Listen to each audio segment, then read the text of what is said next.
Don't just live for tomorrow, or just live in yesterday. Just be glad for all you have that's in today.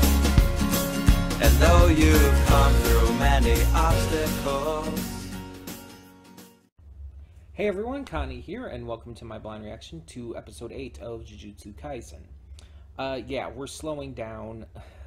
We've done 2 weeks in a row where we've had 2 episodes in a video, and we're just gonna slow down a bit and take it a little more chill.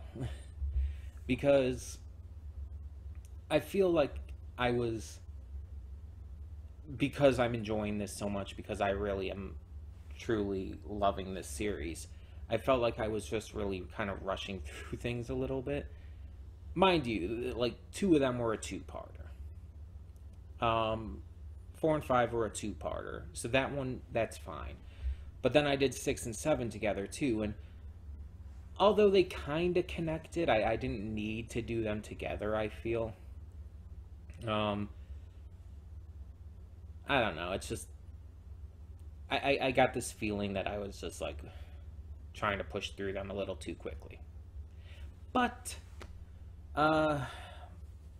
we're just gonna move on, hope for the best. So last time we got to see Gojo go all out against Jogo, and although he defeated Jogo quite handedly, he did not kill him, obviously intentionally, because he wanted to get information out of him.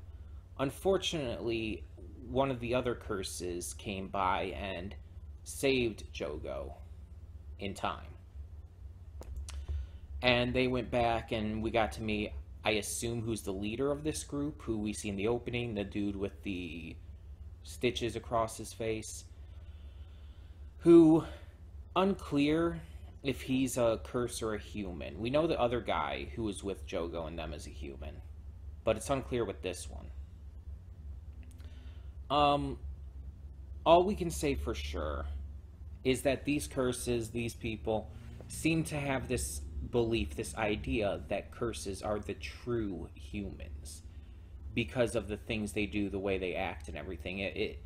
They're engaging in what makes someone truly human in their eyes. Obviously they're wrong, obviously we disagree, but it's how they view it, and it's going to be interesting to see maybe more of that just developed and explored. And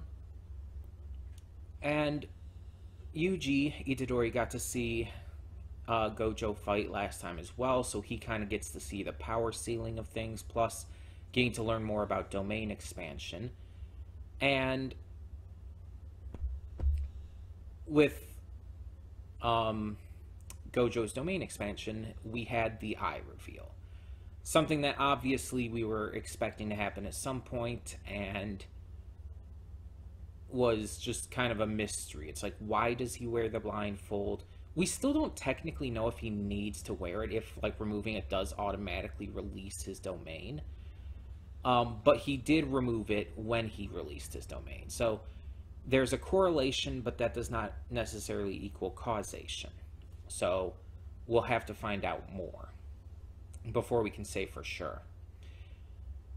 Either way, Gojo unmasked, you could say. Like, I've obviously calmed down a lot since last time, but, like, genuinely, without hyperbole, especially with having calmed down and having let the recency bias kind of fade away a little bit, without hyperbole, I genuinely believe Gojo is one of the hottest anime characters. Like, genuinely up there for me. And it's all subjective, it's just a personal thing for me, but it's the eyes. I think I said this last time. The eyes, for me at least, are important for a person's design, for a character's design, their looks, etc. It brings the entire facial features together. like people often say, the eyes are the gateway to the soul.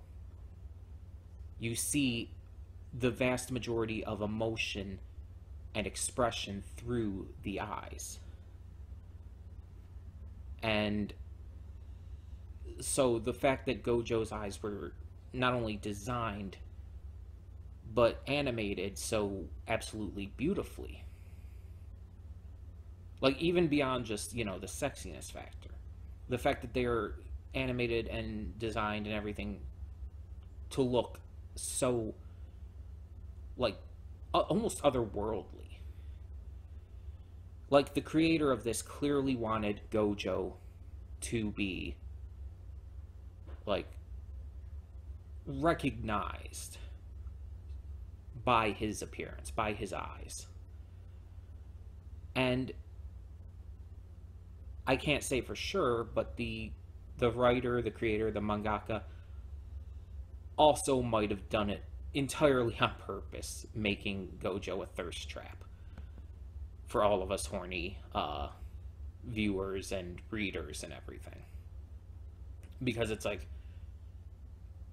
God, did that work in that regard? Even on rewatches, it still like gets to me. But I want to also mention something that I found out recently. I knew there was a movie, and I knew that it was a prequel, Jujutsu Kaisen 0. We'll probably get to that after we finish this season. There's probably going to be a second season, but I don't think anything's been confirmed yet. I believe the manga is still ongoing, so there's plenty of room for a second season. But I actually found out that the movie, the prequel movie, is actually based off of a manga itself that predates the Jujutsu Kaisen one. The manga, there was this manga released by the author. I don't know the author's name offhand, but the author released this manga that was this, whatever the story of the movie is. And then Jujutsu Kaisen was released later on as a sequel to that. The original manga was then renamed after the release of Jujutsu Kaisen. The original manga was renamed Jujutsu Kaisen 0. So it was the movie, the contents of the movie actually came in manga form before the series. But the series in anime form was released before the movie. So it's really interesting. I did not know that. I thought the movie was not really non-canon per se, but more along the lines of just an expanded canon. Not really something you needed to watch to understand the series or anything, and I still think that's probably the case. But the fact that it is direct canon, the fact that it is from a prequel series that in manga form came out first is wild to me. I think I read that the manga was a short form manga. I don't know if it was a straight up one shot, but it was definitely short, obviously, only being adapted into a movie. But that's really fascinating to find out. I don't know much of anything about the movie. I just know that it is a prequel and that Gojo is involved in it. And I also know that Zenin is involved in it. I do know that. But I don't know how. I don't know what her role is. I just know she's in it. So that is a really interesting thing to have found out. And I'm definitely excited to see where that ends up going when we get to that. And the final thing I want to touch on here is that with this series, let me make sure I get the exact count right. 24. With this series having 24 episodes, I'm sure some of you may have been wondering, are we going to, like most series on this channel, take a break halfway through, or in the case of some series, partway through, in order to avoid possible burnout? And the big question comes up with, like, okay, I can obviously go through One Piece without getting the burnout because of how much I love it and how much the series means to me. I can do the same with a series like The Owl House. But what about Jujutsu Kaisen? So far, I'm loving it, but is it enough to where it can really guide me along without having the risk of burnout? And the answer is I don't know. And that's also the answer to will I be taking a break or not? I don't know. I'm going to decide that obviously by episode 12. That is the halfway point. If I feel like I'm going to need one, I will take a break. If I feel like I can go on without problem, if I feel like I'm still just as into it, just as excited, just as hyped for it, then we'll just continue on. It's really going to depend on where the series goes for me, and just if I do start feeling burnt out on it or not. Because at the first sign of that happening, I am going to call it. If that does actually start to happen, if I do start to feel even the tiniest sense of burnout, just even the tiniest sense that it could happen, I will call it and we will take a break. It would probably only be a short break with this one, like just do one small series in between, but still, it would be probably necessary. So, you'll know by the time we get to the episode 12 reaction. I'll know by the time we get to the episode 12 reaction, so we'll see. Maybe I can just get through this entire series without it. I don't know. I can't truly say at this moment. But I wanted to touch on all of these topics before we got into the reaction, just get it kind of out of the way. And so I hope you understand. I hope you're excited for more, because I definitely am. I'm still like tip top with hype, especially after Gojo. I'm not even kidding, by the way. When I said that Gojo is one of the hottest anime characters to me now, I'm not even slightly kidding. And it's not even just the fact that he has a very sexy design. It's his personality, too. I love his personality and his motives, his dream, all of that. So it's like, there's a lot of factors that go into that when I do think about that kind of stuff. So, just wanted to let you know on these things, and I'm excited to see where this goes, because Yuji is now training with Gojo to master his control over his curse energy. We have the other two, Nobara and Fushiguro, training for the cross school promotional event. I forgot exactly what they called it, but the event where basically the two schools are going to go head to head and everything. So they're training for that with the second years. And we have our villains just plotting menacingly, as they do. My only hopes is that we take a little break from maybe the intensity of stuff, just because the recent few episodes with the two-parter 4 and 5, and then even both 6 and 7 being very intense, with 6 having no,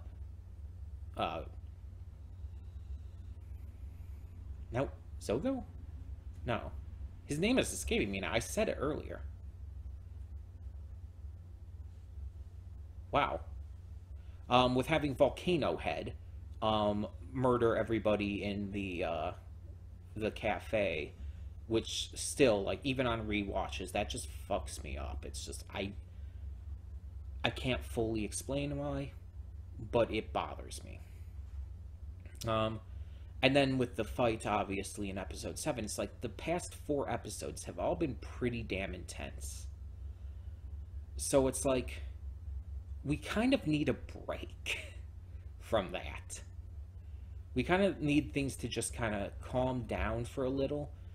And our main character's training is a good way to do that. So hopefully we calm down, we don't get a lot of intense stuff for a few episodes, and then we can get back into that shit. Because I definitely want to see more of it. Like, as much as that cafe scene did fuck me up, it's like, that's a good thing that it affected me that much. It's like, that's what it's clearly meant to do. It's meant to elicit that kind of horrified reaction. So it did its job, and it did it well. And I like it when anime can do that. So, yeah. Especially with this series, like early on, with Gojo stating that, oh yeah, you're gonna see some fucked up shit in this job.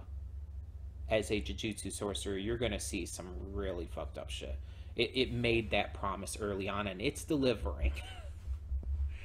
So, yeah. Let's just get to it and hope for the best. When the screen fades black, pause this redirect and go to the description below. Follow the link to the reaction, and after you watch it, come back here to the redirect and resume play. Because after it fades to black and then fades back in, everything from that point forward will be my afterthoughts and will contain spoilers to the episode.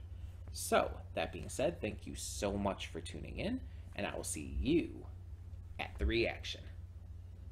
And we are back, and we'll begin with spoilers in 3, 2, 1, now. So this episode was really interesting. It wasn't really a training episode. Luckily, I would definitely say it wasn't as intense as other episodes, but there was still a lot that happened. So I'm going to try to get to everything. If I miss anything, please feel free to let me know. I'll let you know my thoughts down in the comments if I need to. So the main portion of this episode centered around meeting two of the students of the Kyoto branch of the school. Todo and Mai. Todo is this legendary third-year student who is known for a year in the past taking out a bunch of first grade as well as a special grade curse all by himself. He's extremely strong, extremely fast, and very clearly knows how to handle himself. There's this rumor that he doesn't use curse techniques, but that seems to just have been a rumor. Mai is the sister of Maki Zenin, and she's an absolute bitch. Like, Toto's kind of a creeper, and just really kind of... he's sexist. Let's just put it that way. The way he thinks about and views women clearly is really sexist, and he pisses me off. And Mai is an absolute bitch. She's just a complete piece of shit. The way she talked about Itadori, like saying like, oh, calling him a vessel is all nice, but like, you must have been disgusted being near a cursed monster like him. And it's like, fuck you. There are so many things you could unpack with that simple statement, and all of them lead to telling her to fuck on off. Like, legitimately, I don't give a shit kind of what they do with her and Todo at this point. I despise them both at the moment. I don't think that they could honestly make them likable for me. Like, and they tried with this episode. The entire handshake event thing, like going to meet this idol, this pop idol, Todo is like a big fan of, and his interaction with her, it's like, oh yeah, they play it off as cute, and like he gives Mai a ticket, and she's kind of coerced into going to do it too, and even she at the end is like, oh, like, I like that girl, she's nice, and even she was won over by it all. But it's like, it didn't at all change my opinion of those two. Like, it was clearly trying to, but in the end, it just kind of it didn't piss me off more that they tried to do that. I understand why they tried to do it. They're trying to showcase these characters as two-dimensional, as having multiple facets to their character. that's all well and good. I don't blame the mangaka, the writer, whatever you want to, whatever term you want to use. I don't blame anyone for that. It's just, for me personally, I cannot excuse the way they were acting, the things that they said, etc. It's just, there's certain things that just piss me off. And those are the kind of things that we saw here.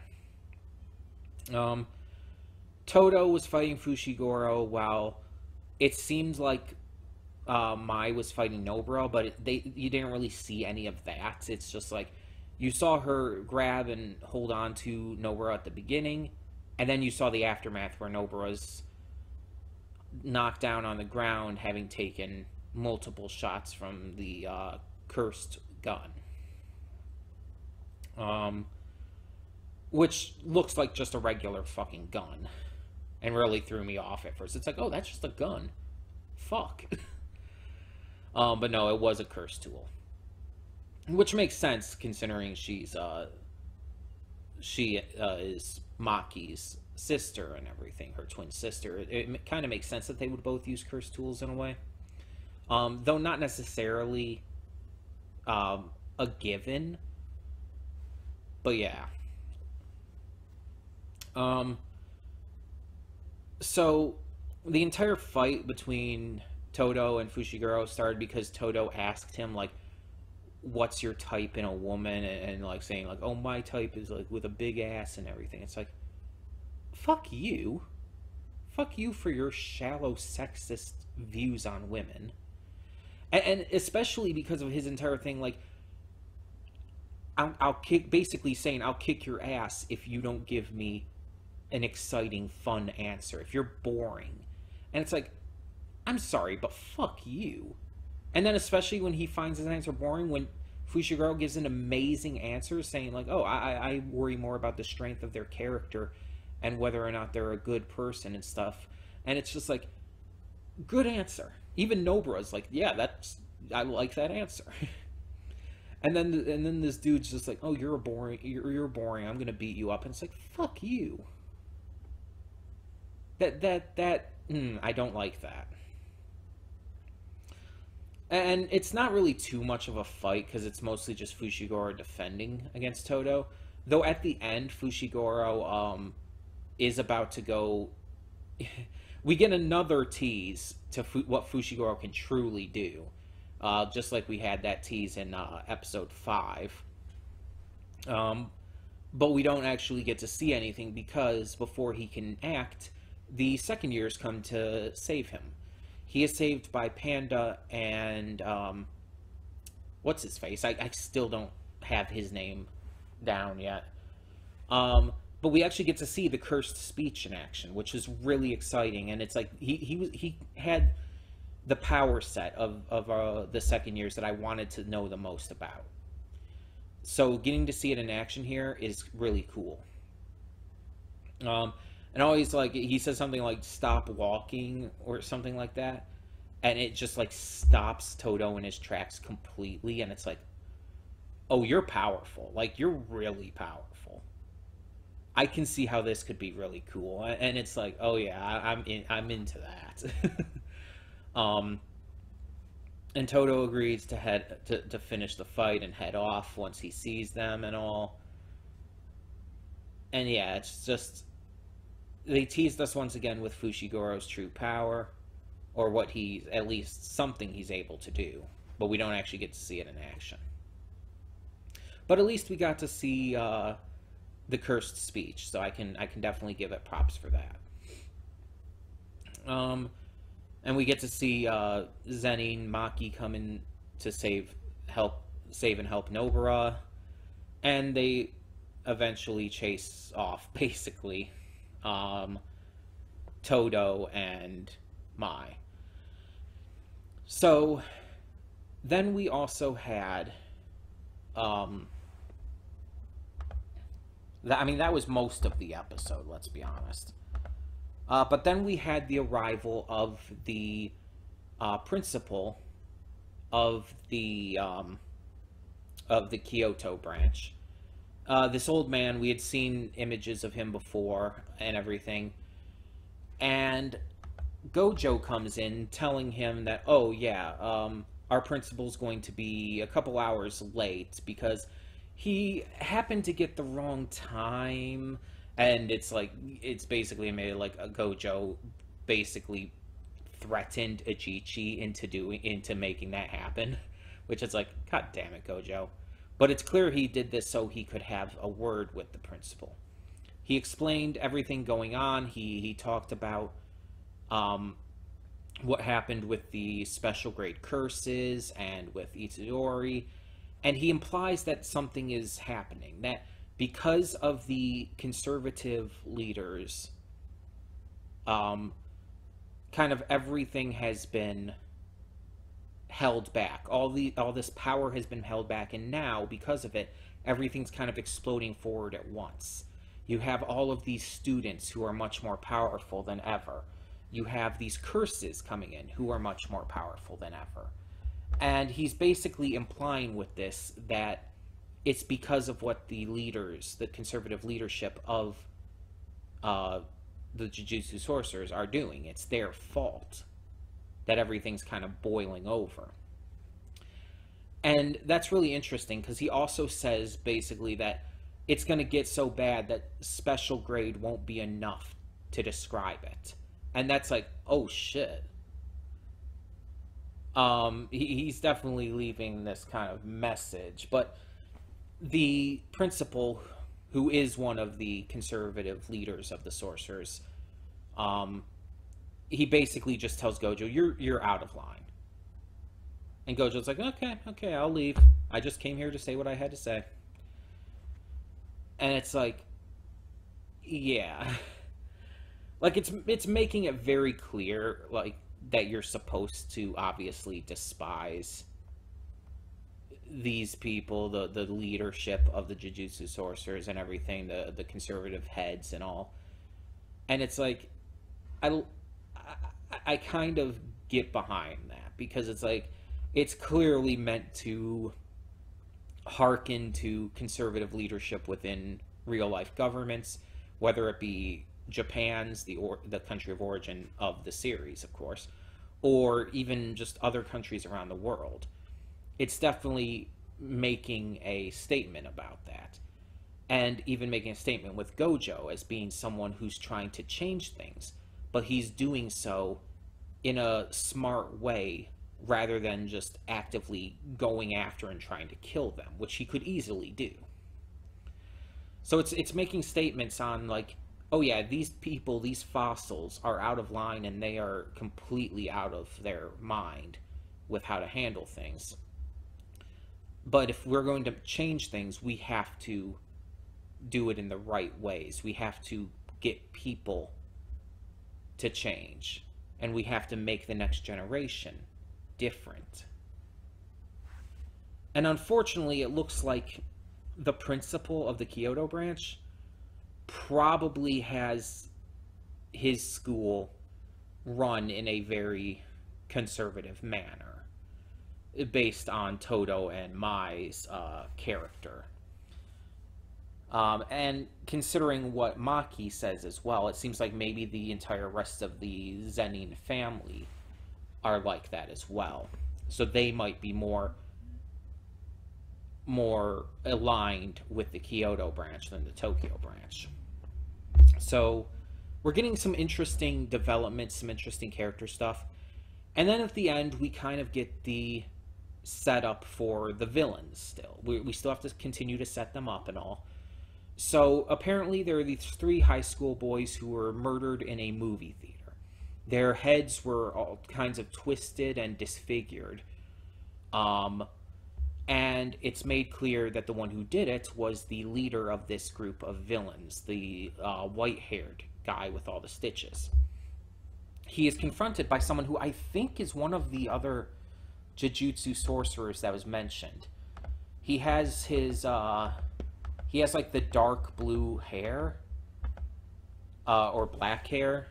It might be the lighting, so it's hard to say, but it's like covering one side of his face, and it's like kind of mid-length. I think he was one of the other sorcerers mentioned. Like, it mentioned 3 specific, like, top tier sorcerers in training, students. And I think he was one of the 3. I might be wrong about that. But he approaches the bad guy and asks him, like, oh, did you do this? And he's like, oh, you can see me. So it implies that this guy is a curse and not like a human. So that's interesting. And then the very end, it's like, by the way, this entire bit with the villains is taking place like 2 months later, I think it said. At the very end, you see Itadori come in, led by the blonde dude with the glasses, who we see in the opening. I did that as the glasses, like, because a lot of anime characters push up their glasses. But we see them come in, and the dude's like, are you ready, Itadori? And they're about to head in. So, I'm definitely interested to see what that's about. Why is Itadori with him? Who is he? A lot of questions there. But either way, another good episode. And like I said, this one definitely felt like it did calm down a bit. Like, there was still some heavy stuff in it. There was still some high octane action. But it was not as intense as the past 4 episodes have been, at least for me. The past 4 episodes have been a lot more intense, a lot more exciting, a lot more just balls to the wall. And this one definitely held back a little bit more. Even with the Kyoto students, Todo and Mai, attacking Fushiguro and Nobara, respectively, it still felt a lot more chill, just by comparison. And we did have some good lore drops and everything. So I can still be very happy with this episode, and I'm glad that it took a moment to just breathe a little bit, at least, before we moved on. So, tell me in the comments below what you thought of this episode of Jujutsu Kaisen, and thank you so much for tuning in. For now, I'm Connie, and I'm signing off. See y'all next time.